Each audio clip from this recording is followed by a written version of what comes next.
Bonjour, à nouveau je vous invite au Népal, dans la jolie ville tranquille de Pokhara.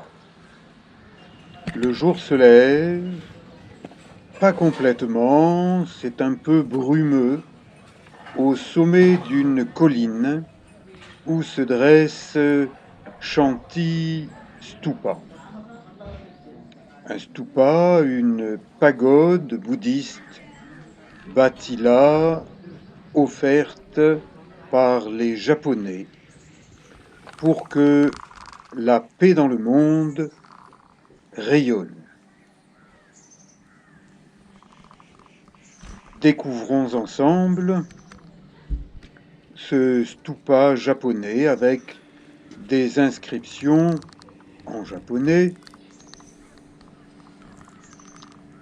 Il y a de beaux arbres, de grands arbres,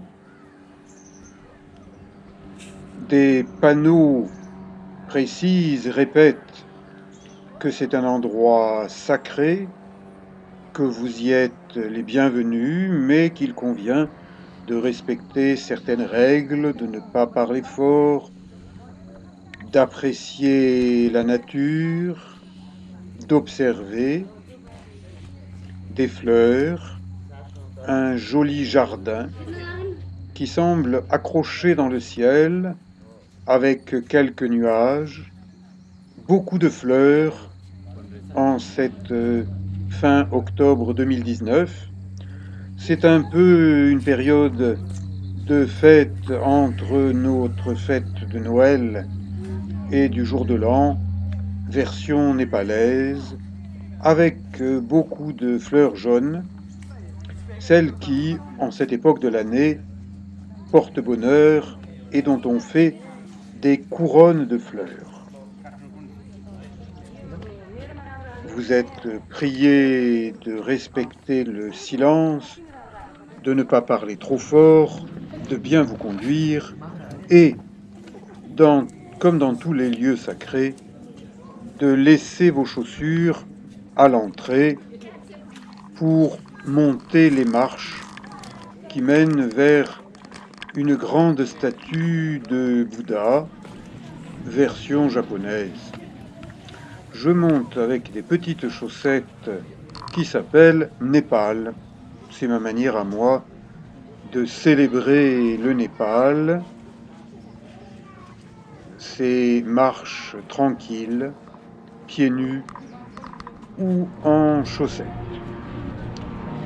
Les visiteurs sont priés de se déplacer dans le sens horaire, alors que cette jeune fille court en sens inverse, peut-être après un train, mais il n'y a pas encore de train au Népal. On entend le vrombissement d'un petit avion qui permet d'approcher les montagnes qui ont entre 7000 et 8000 mètres de haut. Et nous sommes à Pokhara, au-dessus d'un très beau lac, le lac Fewa.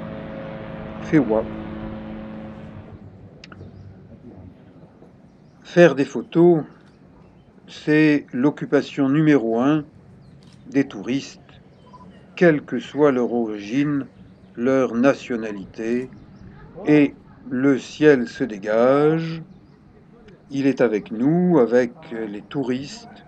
Regardez ces montagnes magnifiques parmi lesquelles se détache une dent pointue qu'on appelle la queue du poisson.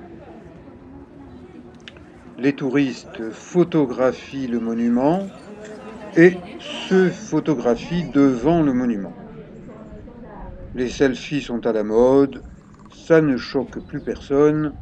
Il y a quelques années, je trouvais des pancartes « Ne vous photographiez pas devant Bouddha », mais devant la masse de gens qui se photographient devant Bouddha, les pancartes ont disparu et ce sont les selfies qui font la loi.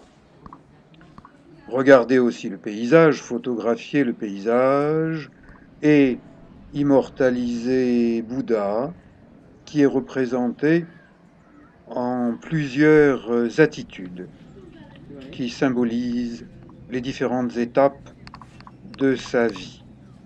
Le Bouddha a été le premier être humain qui a accompli un cycle complet et qui n'a plus besoin de revenir constamment pour renaître et mourir. Il a atteint ce que certains appellent l'illumination.